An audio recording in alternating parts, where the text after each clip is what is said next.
할렐루야. 오늘도 예수의 피밖에 없는 줄로 믿습니다. 이 시간 말씀을 받겠습니다. 이 복된 시간이 주시는 하나님의 말씀은 우리 계속해서 레위기 14장 33절부터 57절까지의 말씀입니다.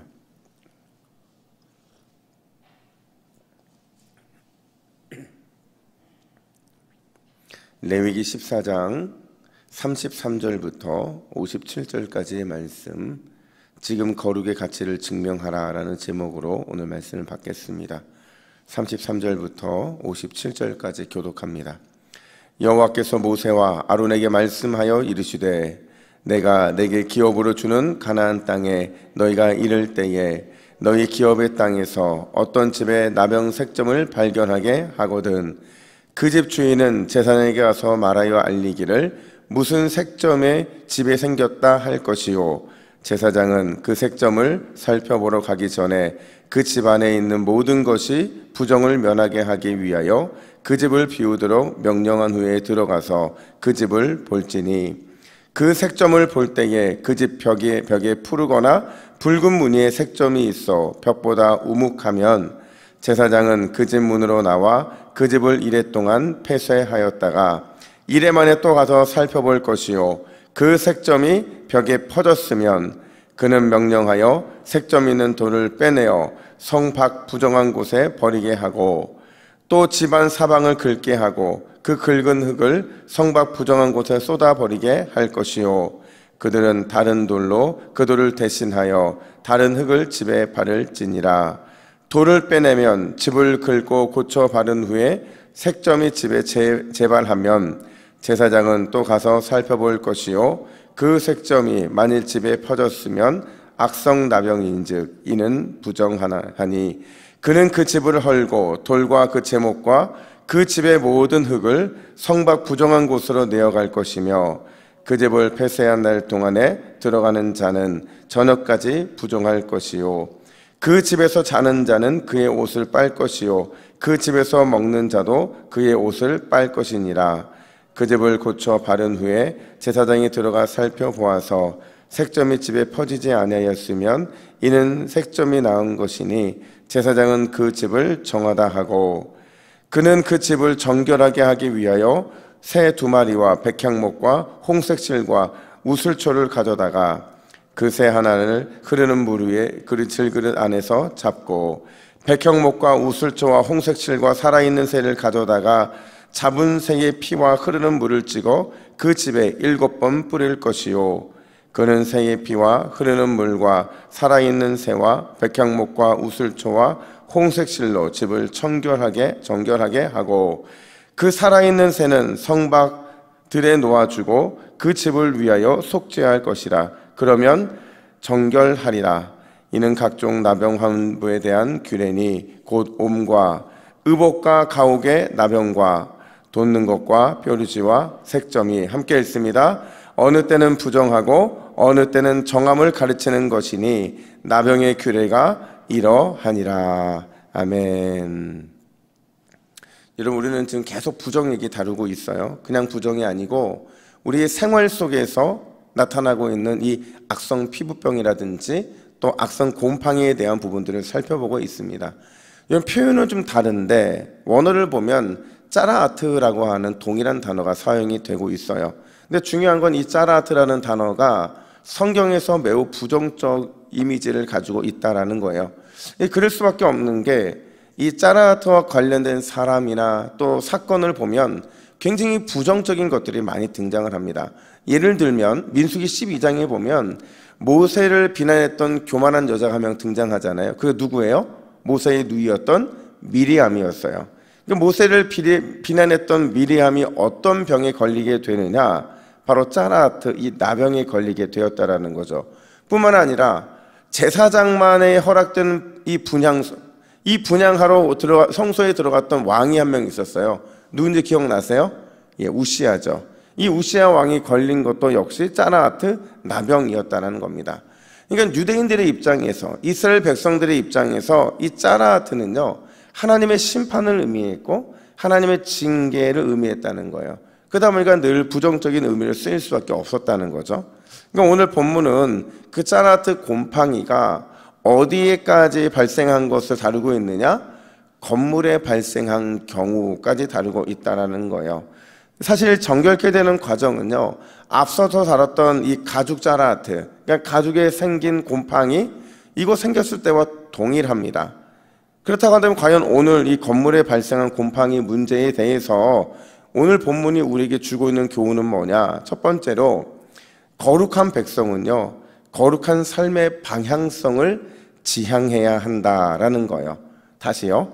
거룩한 백성은 거룩한 삶의 방향성을 지향해야 한다. 바꿔 말하면 날마다 우리의 삶의 여정이 거룩이라는 흔적이 남는 삶이 되어야 한다라는 겁니다. 여러분, 이런 말이 있어요. 속도보다 방향이 좋은 결과를 좌우한다. 이게 무슨 뜻이냐면, 만약에 달리기를 한다고 생각해 보세요. 달릴 때 가장 중요한 게 뭐예요, 여러분? 속도죠. 누가 더 빨리 달리느냐가 중요한데, 그것보다 더 중요한 게 있다고 한다면 바로 방향성이라는 거예요. 왜냐하면 달리는 선수가 방향을 잘못 잡으면요, 아무리 빨리 달린다 해도 이 빨리 달리는 게 무용지물이 되고 마는 거죠. 그러니까 신앙생활도 그렇다는 거예요. 믿음이 빨리 자랐어요. 열심히 기도하고 있어요. 최선을 다해 봉사하고 있어요. 다 좋은데 그 방향성이 잘못되면 결국 우리의 믿음이 빨리 자람이, 열심히 기도했던 것들이, 또 최선을 다해 봉사했던 것들이 무용지물이 될 수 있기 때문에 그렇다는 거예요. 그래서 방향성이 굉장히 중요하다는 거죠. 오늘 본문의 건물에 발생한 곰팡이 처리 과정을 보면 그 과정이요, 아주 철저합니다.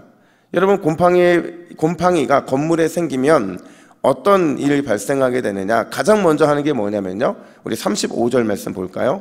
35절 같이 있습니다. 시작. 그 집 주인은 제사장에게 가서 말하여 알리기를 무슨 색점이 집에 생겼다 할 것이요. 아멘. 여러분, 제사장에게 알리는 것, 그게 바로 집안에, 특별히 이 벽이나 건물에 곰팡이가 발생했을 때 하는 첫 번째 행동이었어요. 그 다음에는 어떤 행동을 하느냐? 36절에 보니까 집에 있는 모든 사람들과 또 모든 물건들을 집 밖으로 빼낸다는 거죠. 왜냐하면 이 곰팡이가 전염될 수 있기 때문에 오염을 방지하기 위해 다 빼냈다는 거예요. 그리고 나서 제사장이 관찰하고 7일 동안 집을 폐쇄합니다. 그리고 7일 이후에 집에 들어가서 확인했을 때 곰팡이가 퍼졌잖아요. 그럼 어떻게 하느냐? 우리 40절부터 41절도 같이 읽습니다. 시작. 색점 있는 돌을 빼내어 성밥 부정한 곳에 버리게 하고 또 집안 사방을 긁게 하고. 아멘. 그러니까 퍼진 부분까지 모조리 긁어내서 그 돌들은 부정한 곳에 버리고 다른 돌과 흙으로 교체하는 작업을 한다는 거죠.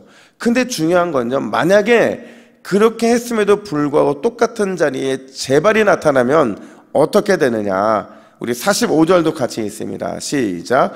그는 집을 헐고 돌과 그 제목과 그 집의 모든 흙을 성밥 부정한 곳으로 내어 갈 것이며. 아멘. 여러분, 한마디로 어떻게 하라는 거예요? 집을 헐어버리라는 거죠. 집을 헐어버리라는 거예요. 여러분, 생각해 보세요. 집 주인의 입장에서 지금 이게 곰팡이 하나 문제거든요. 근데 이 곰팡이 하나 때문에 쉴 수 있는 공간을 잃어버렸어요. 심지어 곰팡이가 퍼졌을 경우에, 재발했을 경우에 완전히 집을 무너지게 함으로, 다 허물어 버림으로써 삶의 터전을 완전히 사라져버리게 만든다는 거죠. 여러분, 왜 이렇게까지 하는 걸까요? 왜 이렇게까지 곰팡이 제거에 엄격한 모습을 보이라고 말씀하는 것일까? 그 이유는요, 우리의 삶에서 작은 부정에도, 아주 작은 부정에도 절대로 타협해서는 안 된다고 하는 이 거룩한 삶에 대한 방향성을 분명히 제시해 주기 위해서 그랬다는 거예요. 이건 우리의 인간의 본성과 연결되어 있는 문제예요. 여러분, 우리 인간의 본성이요, 쉬운 것, 편한 것, 내 뜻대로 해오던 것, 이 모든 것들이 늘 방향성을 좌우하거든요.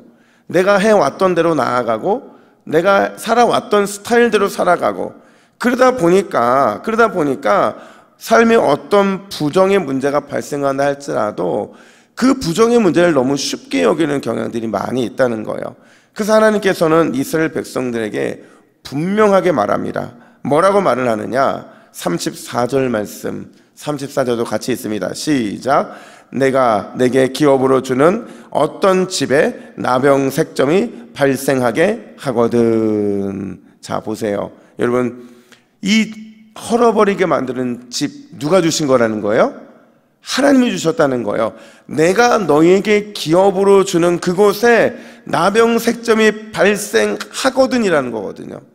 그러니까 이 말은 무슨 얘기냐면 하나님이 주신 모든 것에 대해서는 반드시 우리가 거룩하고 정결하게 해야 될 사명이 있다라는 것을 말씀해 주고 계신다라는 거죠. 여러분, 우리의 삶도 마찬가지예요. 우리의 일상이나 심지어 우리의 육신과 우리의 생각, 우리의 삶에 주어져 있는 모든 것들은 다 누가 주셨다는 거예요? 하나님이 주셨다는 거죠. 따라서 우리 역시도 하나님이 주신 모든 것에 대해서는 반드시 정결하고 거룩하게 해야 될 사명이 있다는 거예요. 바꿔 말하면 날마다 우리의 삶의 방향성이 정결과 거룩으로 나아가야 한다라는 거예요. 근데 문제는 사탄이 우리를 늘 여기서 무너지게 만든다는 거예요. 늘 우리로 하여금 거룩한 삶에 대한 방향성을 잃어버리게 만들고요, 자꾸 거기서 지게 만든다는 거예요. 그래서 생각해 보세요. 여러분, 우리가요 삶에서 말로 죄를 지을 때는요 늘 말이 우리의 발목을 잡습니다. 우리의 행동으로 죄를 지을 때는 우리의 행동이 우리의 발목을 잡아요. 이 거룩으로 나가다가도 자꾸 고꾸라지는 이유가 뭐냐면 자꾸 우리 스스로가 거룩의 방향성에서 너무 느슨해지기 때문에 그렇거든요. 그래서 하나님의 백성들은 어떻게 살아야 되느냐? 반드시 거룩을 위해 살고 거룩을 향해 살아가고 거룩을 따라가야 살아가는 것, 이게 바로 하나님이 우리에게 주신 사명이고 하나님의 뜻인 줄로 믿습니다. 왜냐하면 여러분, 거룩이요 우리의 가치를 증명하기 때문에 그래요. 우리가 어떤 거룩한 삶을 살아내느냐가 우리가 어떤 그리스도인으로 살아가고 있는지에 대한 성도로서의 가치를 증명하기 때문에 그렇다는 겁니다. 사랑하는 여러분, 이 아침에, 이 새벽에 지극히 작은 부정과도 타협하지 않겠다라는 결연한 태도를 통해서 오늘도 거룩의 싸움에서 승리하는 저와 여러분 되기를 예수님의 이름으로 축복합니다. 아멘. 두 번째로 오늘 본문은요 이렇게 말해요. 거룩은 내일이 아니라 오늘을 향한 하나님의 뜻이 되어야 한다. 거룩은 내일을 위해 있는 게 아니라는 거예요. 오늘 바로 이 순간을 위해 있는 거라는 거죠. 여러분, 우리가 레위기를 읽으면서 뭐 계속 확인할 필요는 없지만 문득문득 확인해야 되는 게 뭐냐면 지금 이 말씀이 주어져 있는 상황이 어디냐 하는 것은 자꾸 점검해야 돼요. 여러분, 지금 이들이 어디에 있어요?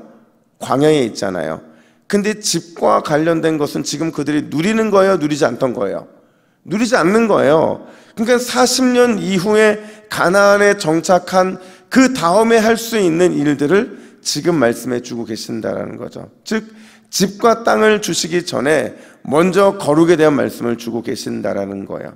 여러분, 이게 너무나도 중요한데 왜 그러냐면 하나님이 원하시는 거룩은요 미래에 대한 거룩이 아니라는 거예요. 그냥 막연한 미래에 이렇게 살라고 거룩하게 살라고 말씀하는 것이 아니라 그 거룩은 오늘 당장 시작해야 될 거룩이다라는 것을 지금 말씀해 주고 계신 거예요. 따라서 미리 주셨다는 건 뭐냐면 미래의 거룩을 오늘 당장 살아내야만 한다라는 하나님의 강력한 메시지가 담겨져 있는 거라는 거죠. 여러분, 우리가 살펴보고 있는 악성 곰팡이와 관련되어 있는 것들 생각해 보세요. 나병 어디에 생기는 거예요? 몸에 생기는 거였죠. 심지어 가죽이나 옷에도 이 곰팡이가 생길 수도 있고 오늘은 심지어 집에도 이 곰팡이가 생길 수 있다 이렇게 말을 해요. 근데 참 놀라운 게도요 몸이나 옷이나 집이나 이게요 고대 사람들에게 있어서는 아주 가장 중요한 자산이었다라는 거예요. 이거 하나하나가 없어서는 안 되는 것들이었다는 거죠. 근데 아무리 소중한 자산이고 아무리 값비싼 소유라 할지라도 그게 부정하게 됐다면 지금 당장 철저하고 단호한 태도를 취해야 된다는 거죠. 그래서 거룩으로 돌아오지 않으면 안 된다는 거예요. 왜냐하면 그래야 다른 마음을 품지 않기 때문에 그래요. 오늘 당장 거룩을 향한 행동을 취하지 않으면 반드시 거룩의 열정은 식어지게 될 것이고 거룩에 대한 확신은 흐지부지하게 되고 말 것이다 라는 것을 보여주고 있는 거예요. 여러분, 우리가요 살다 보면 때때로 내가 잘못하고 실수할 때 있잖아요. 내가 회개해야 될 때 있잖아요. 근데 이게요 그때 당장 회개하고 나의 실수를 인정하지 않잖아요. 그럼 내 마음에 어떤 생각이 드냐면 교묘하게 핑계거리가 생깁니다. 그리고 이 문제를 아주 그냥 아무것도 아닌 것처럼 덮어버리려는 그런 마음들이 우리 안에 늘 있어요. 그런 마음이 바로 거룩에서도 나타날 수 있다는 거죠. 여러분, 거룩에 대해서 우리가 해야 되는 그 확신, 취해야 되는 그 태도, 그게 뭐냐면 지금 당장이라는 사실을 반드시 기억하시기를 부탁드립니다. 지금 당장 하나님이 원하시는 거룩을 향해 나아가고 지금 당장 하나님의 뜻에 거룩한 이 합당한 거룩한 삶을 살아내야만 한다는 거예요. 절대 미루면 안 된다는 거죠. 그래서 오늘 우리는 이 말씀을 좀 붙잡았으면 좋겠는데, 우리 베드로전서 1장 15절 말씀 우리 화면 보시고 같이 읽습니다. 시작. 오직 너희를 부르신 거룩한 이처럼 너희도 모든 행실에 거룩한 자가 되라. 아멘. 다시 한번 읽습니다. 다시 한번 시작. 오직 너희를 부르신 거룩한 이처럼 너희도 모든 행실에 거룩한 자가 되라. 아멘. 여러분, 오늘도 우리가 믿는 거룩하신 하나님처럼 모든 행실에 더욱 거룩함으로 달려나아가는 우리 모두가 되기를 예수님의 이름으로 축복합니다. 아멘. 우리 화면 보시고 같이 기도의 제목을 읽습니다. 시작. 주여, 내게 주어진 오늘의 삶을 통해 거룩의 가치를 증명해내게 하옵소서. 거룩하신 하나님처럼 모든 행실의 거룩함으로 나아가게 하여 주옵소서. 아멘. 이렇게 기도하겠습니다. 하나님 아버지, 우리는 여전히 우리의 삶에 거룩을 이루어내야 될 사명이 있는 줄로 믿습니다. 하나님, 우리가 이 사명 감당하기 위해서 날마다 우리를 부르신 거룩하신 하나님처럼 우리도 늘 모든 행실에 거룩한 자가 되기 위해 전심전력할 수 있도록 인도하여 주시고, 하나님, 세상의 많은 것들이 내 마음을 뺏지 못하도록 오직 우리의 삶의 목표 거룩한 삶을 살아내는 것이 될 수 있도록 주께서 인도하여 주시옵소서. 하나님, 우리는 거룩을 위해 살고 거룩을 향해 살아가고 거룩을 따라 살아가야 되는 그 삶의 가치가 있는 줄로 믿습니다. 이 거룩을 통해 우리의 존재의 가치를 증명할 수 있는 동부교회 믿음의 가족들이 되게 하여 주시고, 이 새벽에 거룩해짐으로 오늘 하루 종일 거룩과 싸워 승리하는 온전한 삶이 될 수 있도록 주께서 인도하여 주시옵소서. 감사드리며 예수님의 이름으로 기도하옵나이다. 아멘.